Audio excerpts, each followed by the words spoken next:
पहला जो वचन है वो है पाक भोज और नपाक भोज के बारे में। एक तो पाक खाना होता है, एक नपाक खाना होता है। उसके बारे में देखेंगे। शुरुआत किया है परमेश्वर, यहां तक लेकर जाएगा तो इन करके हम कबूल करेंगे। और मैं चाहता हूं कि ज़्यादा टाइम तक आप लोगों को ना मैं बैठाऊं, और जितना परमेश्वर कहे उतना ही हम आप लोगों को बताएंगे। आइए देखेंगे उत्पत्ति की किताब और उसकी 1 आयत से लेकर, एक चैप्टर है, सॉरी, उत्पत्ति की किताब 1 चैप्टर है, 30 और 31। और जितने पृथ्वी के पशु और आकाश के पक्षी और जो आकाश के पक्षी है और पृथ्वी पर रेंगने वाले जंतु और जितने भी पृथ्वी पर रेंगने वाले जंतु हैं, जिनमें जीवन का प्राण है, जिनके बीच में जीवन का प्राण है, उन सब के खाने के लिए मैंने सब हरे हरे छोटे पेड़ दिए हैं। और वैसा ही हो गया जब परमेश्वर ने जो कुछ बनाया था सबको देखा तो क्या देखा कि वह बहुत अच्छा है, बहुत ही वो अच्छा है। तथा सांझ हुई फिर भोर हुआ। इस प्रकार छठवां दिन हो गया। आइए प्रार्थना करें। धन्यवाद प्रभु यीशु से आज के वचन के लिए कि आप हमसे बातचीत करें, क्योंकि इंसान का जहाँ पर बोलना बहुत ही नापाक हो सकता है, और हम चाहते हैं कि आप ही हमारे साथ बातचीत करें। तुम्हारी बातों में रस है, तुम्हारे बातों में सत्य है, तुम्हारे बातों में सच्चाई है, तुम्हारी बातों में जीवन है। सब कुछ तुम्हारे पास है प्रभु, क्योंकि आप जिंदगी देने वाले हैं। हर सांस या तक तू नहीं कहता हम ले नहीं सकते, क्योंकि हम अपने आप से कुछ नहीं कर सकते, तो सब कुछ कर सकता है। कृपा कर प्रभु इस पढ़े हुए वचन पर जो तुम्हारे मुख से निकला है, मदद कर समझने के लिए प्रभु। कृपा कर और दया कर, वहां तक सब आशीष और बरकत प्राप्त कर। सब कुछ तुम्हारे प्रिय बेटे यीशु मसीह के नाम से मांगते हैं, आमीन, हालेलुया। वचन की ओर चलते हैं।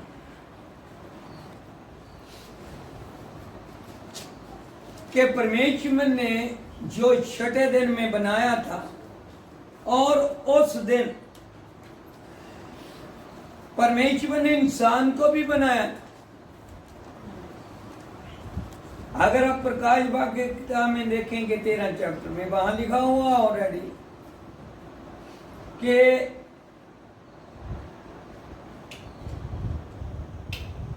जो एक शैतान है, शैतान कौन है, क्या है शैतान? क्या डरावना है? कैसा है वो? क्या खतरनाक है? क्या खूनखार है? शैतान वही कहलाता है जो नापाक भोज करता है।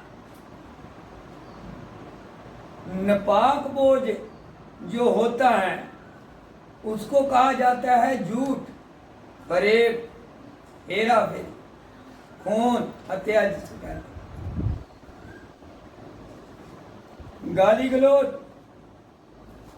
अहंकार, घमंड, सब कुछ तमाम ऐसे चीजें हैं जो परमेश्वर के नजर में बहुत ही बुरा है। लेकिन परमेश्वर ने हर चीज को क्या बनाया? पृथ्वी के ऊपर अच्छा ही बनाया, उसने कोई भी बुरी चीज नहीं बनाई। क्या परमेश्वर ने इंसान को अच्छा नहीं बनाया? बुरा कैसे बन गया? बुरा इसलिए बन गया जब उसने परमेश्वर की आज्ञा को तोड़ दिया। आज्ञा तोड़ना ही हमारी जिंदगी के अंदर क्या आता है? नापाक खाना आता है, नापाक बोझ आता है। आप गलत चीज कभी नहीं खाएंगे। ये नहीं होता कि आप गली सड़ी चीजें देखेंगे कि अच्छी नहीं है, ये नहीं खाएंगे, ऐसा नहीं है। कभी कभी पाप गुप्त होता है, वो गुप्त रूप में हम खा लेते हैं, हमें पता नहीं होता। जब बताया जाता है तो खाना नहीं चाहिए। परमेश्वर ने नापाक भोजन, नापाक भोज खाने से ही इंसान को अगवा किया। वो कौन सा नापाक भोज था? किस प्रकार का था? कैसा था? क्या वो देखने में अच्छा था, सुंदर था? हाँ, बिल्कुल। क्योंकि हर एक चीज में लाखों प्रकार के अंतर निकलते, लाख, कोई इंसान उसको बता नहीं सकता बिना परमेश्वर। मैं वैसे बैठा ऐसे सोच रहा, तुम ही जानते हैं, लेकिन खुश उससे होता है जिसके ऊपर तू प्रकट करता है। ऊपर प्रकट होना बहुत ही जरूरी है। क्यों जरूरी है? बताया है, एक शरीर मिला है, एक बॉडी मिली है, देह मिली है। एक दिन इनको माटी के बीच में मिल जाना है। एक और हमें घर मिले जो बिना हाथ लगाए, हाथ से नहीं बनाया जाएगा, शब्द से बनाया जाए। और उसके बीच में शब्द होएगा, वचन होएगा। तो हम देखेंगे कि हम किसी की बुराई नहीं करते। कोई भी इंसान किसी भी प्रकार से किसी की भी मानता करता है, हमारा बताना फर्ज है। कोई करेगा या नहीं करेगा उसके ऊपर हमें कोई टिप्पणी नहीं करना, क्योंकि परमेश्वर ने ऐसा ही ठहराया होता है। हम किसी के ऊपर इल्जाम नहीं लगा सकते हैं, दोष नहीं लगा सकते हैं और उसको गलत नहीं कह सकते हैं। हम कौन है कहने वाले गलत, क्योंकि हम खुद ही गलत हैं।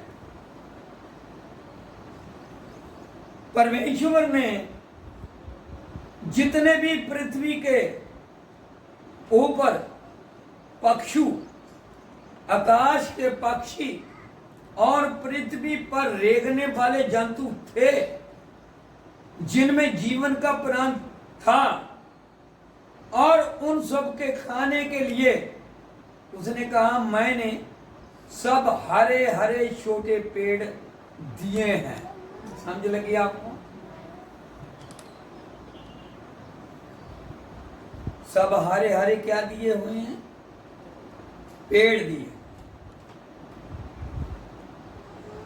और इस वक्त अगर देखेंगे तो पृथ्वी के ऊपर इतने जानवर हैं जो घास खाते ही नहीं है, वो मांसाहारी है। जानते होंगे, गिनती कर सकते हैं वो कौन से जानवर?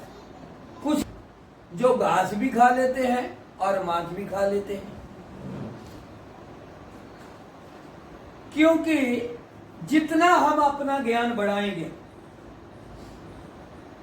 और उतना ही हमें परमेश्वर के आगे खड़े होकर लेखा देना पड़ेगा, क्योंकि उतना काम करना पड़ेगा। तो ज्ञान बढ़ाने के साथ साथ उतनी हमें भक्ति भी करनी पड़ेगी।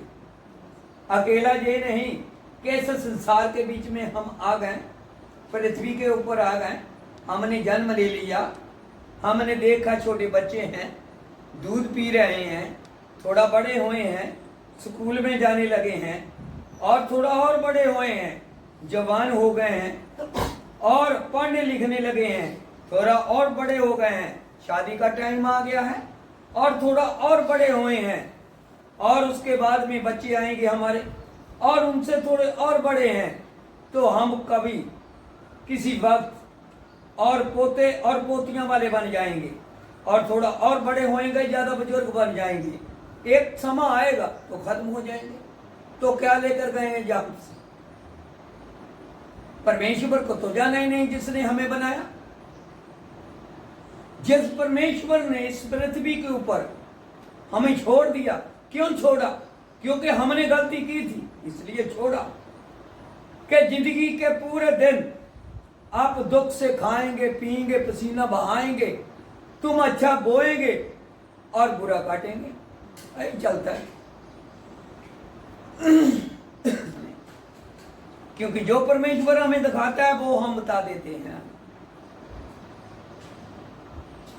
कभी कभी इंसान के दिल के अंदर ये बात आती है कि ये एक पास्टर है, या कोई उपदेशक है, या कोई प्रचारक है, या पासवान कोई भी है, सेम एक ही चीज होती है। या भविष्यवाणी करने वाला है, या नबी है, पैगंबर है, कोई भी ये लाजम स्वर्ग में जाएगी। क्या प्रूफ है? प्रूफ तो नहीं है। क्या करते हैं हम? ये आंखें जो है, ये आंखें हमारी आत्मा का नहीं, शरीर का। शरीर के मुताबिक अगर हम सोच विचार करेंगे तो कभी कुछ नहीं हो।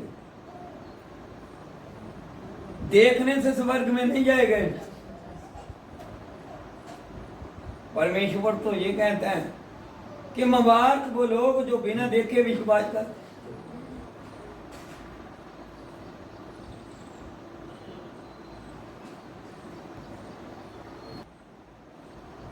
किसी के ऊपर निर्भर नहीं होने, निर्भर होने का एक तरीका है, वो तरीका कार बताएंगे हम आप लोगों को। आइए देखेंगे वो कौन सा तरीका है। मत्ती 23 है, उसकी एक आयत पढ़ेंगे।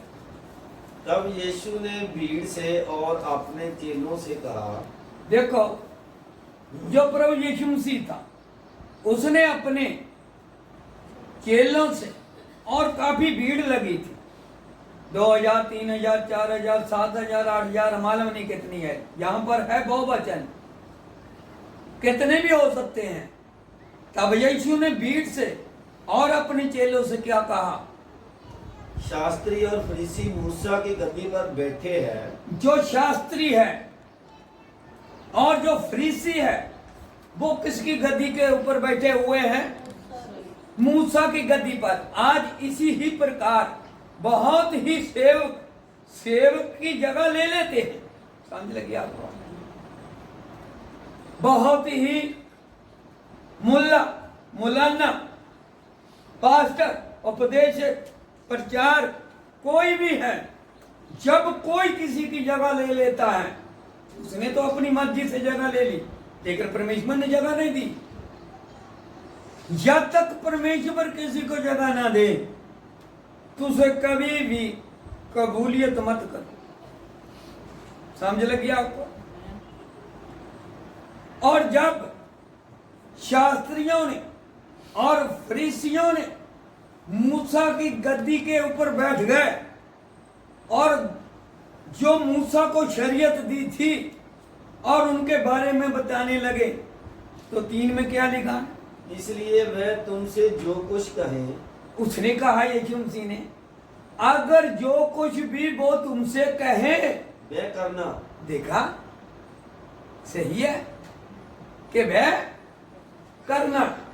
आज जो पास्टर कह रहे हैं, वचन में से कह रहे हैं, वचन के मुताबिक बता रहे हैं, तो करो। पास्टर की और मत देखो।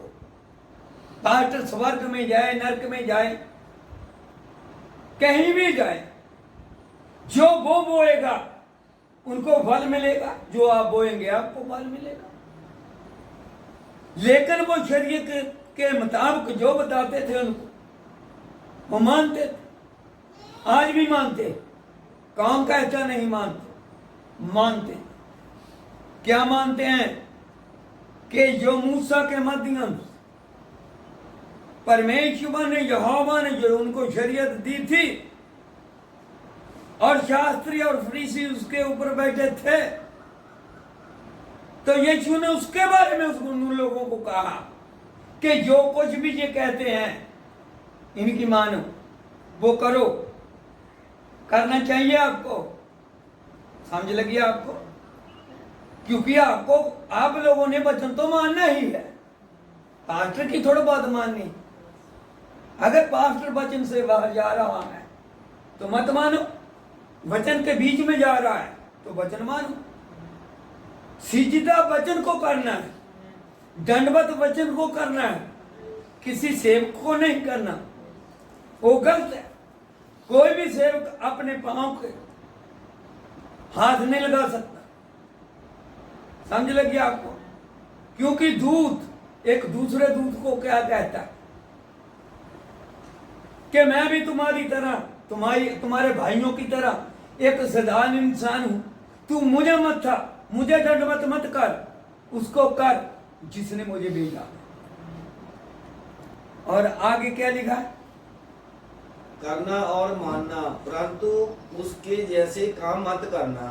देखा, उसने कहा जो कहते हैं वो करना भी है और मानना भी है। समझ लगे? जब हम परमेश्वर का वचन मानते हैं, समझो कि हम विश्वास करते हैं कि ये परमेश्वर का वचन है, करने से हम धर्मी ठहराए जाते हैं। क्योंकि अब्राहम हमारा जो पिता था, एसाव और याकूब का परमेश्वर जो अब्राहम था, अगर वो विश्वास किया तो वो धर्मी ठहराया गया। अकेला विश्वास करने से धर्मी नहीं ठहराया गया, लेकिन उसने विश्वास भी किया, वो काम भी किया जो परमेश्वर उनको बताता था। तो उसने क्या कहा? वे हाँ, परंतु उसके जैसे काम मत करना, परंतु उनके जैसे काम मत करना। देखा, आज के समय के मुताबिक अगर आप लोग देखेंगे, मैं किसी के ऊपर दोष नहीं लगाता, मैं कौन हूं जो किसी के ऊपर दोष लगाऊं? ऐसा ही परमेश्वर ने यूहन्ना की इंजील में कहा कि मैं तुझे दोषी नहीं ठहराता, एक है जो तुझे दोषी ठहराता है। वो कौन है? परमेश्वर का वचन। समझ लगी आपको? मैं नहीं, मैं आपको दोषी ठहराने के लिए नहीं यहां पर खड़ा या यहां पर आया हूं, मैं आपको बचाने के लिए आया हूं, मैं आपको जीवन देने के लिए आया हूं, मैं आपको पाप से छुटकारा देने के लिए आया हूं। अगर पाप में मर गए तो आगे भी मर गए। यही बात उसने क्या कही? दोबारा फिर यही पढ़ेंगे, उसके जैसा काम मत करना, उनके जैसा काम मत करना, क्योंकि वह कहते तो है, देखा, पर करते नहीं कर। प्रचार करने वाले प्रचार करी जाते हैं, लोगों को सिखाते हैं। यहां रोक लेंगे थोड़ा और रोमियो की किताब में से देखेंगे।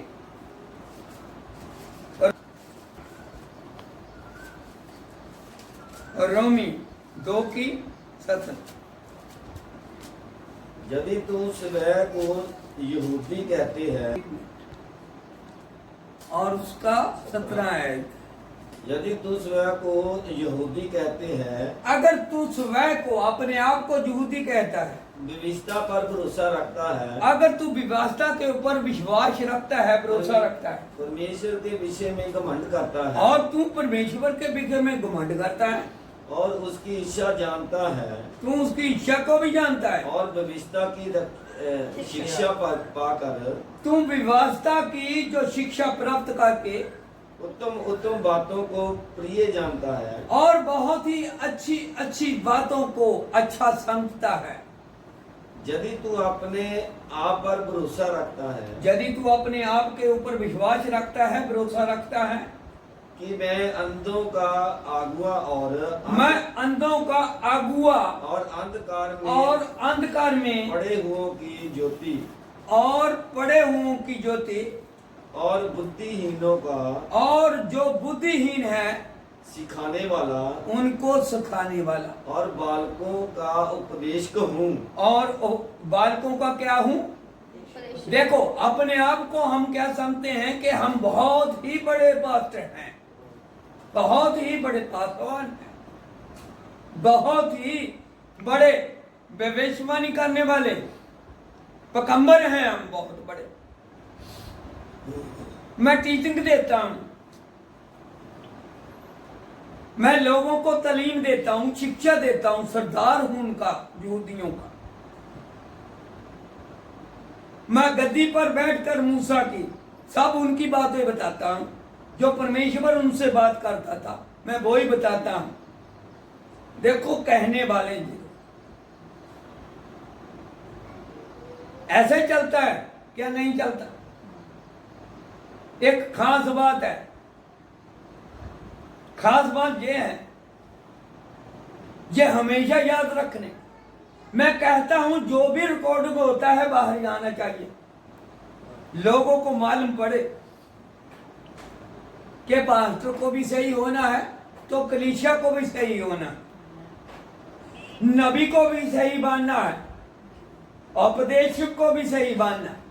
कोई भी पैगंबर कोई भी ना क्यों ना होए, सबको सही मानना पड़ेगा। ये नहीं कि पास्टर गलती करें तो कलीसिया के लोग और जो जनता लोग वो गलत हो जाए, उनको सुनवाने में लगे रहे, आप खुद गलत हों, ऐसा नहीं होना चाहिए। मैं ये कहता हूं, अगर हम किसी को 5 मिनट या 10 मिनट किसी की बातचीत कर रहे हैं, वो यहां मौजूद नहीं, जो हमारे सामने मौजूद नहीं, उनकी हम 10 मिनट बात करेंगे बुराई वाली, तो वो निंदा हो जाती। क्या हो जाती है? वो निंदा हो जाती। उसे पंजाबी में चुगली कहते, निंदा, निंदा को चुगली कहते। जब 10 मिनट किसी भाई की या बहन की हम निंदा करते हैं, तो 10 मिनट हम किसी पास्टर की या किसी पैगंबर की या उपदेश किसी की भी निंदा करते हैं, अगर 10 मिनट उसके लिए प्रार्थना की जाए तो कितनी उत्तम है, सबसे उत्तम है। निंदा करने से अच्छा है कि मेरा भाई अच्छा बन जाए प्रभु, वो बुरा नहीं है, उसे क्षमा कर। क्या परमेश्वर ने ये नहीं कहा कि तुम्हें एक दूसरे के लिए प्रार्थना करो ताकि जो निरोग हो जाए? कमजोर कब होते हैं? जब शैतान के मुताबिक काम करते हैं।